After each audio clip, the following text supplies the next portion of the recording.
మాకు కరెంట్ లేదు షాప్లో. మ్యారేజ్ బట్టలు ఒప్పుకున్నాం. బట్టలు కుట్టకపోతేనేమో కస్టమర్స్ మా బట్టలు ఇవ్వలేదని వాళ్ళు గొడవకు వస్తారు. కరెంట్ లేదు, ఇప్పుడు ఏం చేయాలో అర్థం అవ్వట్లేదు. రోజు పిసేస్తున్నాను కరెంటు. ఇన్వర్టర్ పెట్టించుకుంటే డబ్బులు ఉండాలి కదండి.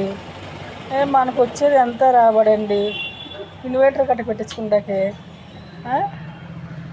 మనకు వచ్చే ఆదాయాన్ని బట్టి మనం ఇన్వర్టర్ పెట్టించుకోవాలి. ఆదాయం తక్కువ ఉంది, రెంట్లో కట్టుకోవాలా,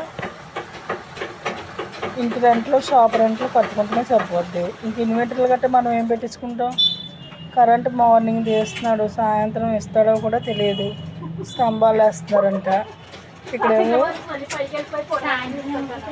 అక్కడికి ఇప్పుడుదా పడుకుని వచ్చా, కరెంట్ లేదు. ఇప్పుడు ఏం చేయాలో అర్థం అవ్వట్లేదు.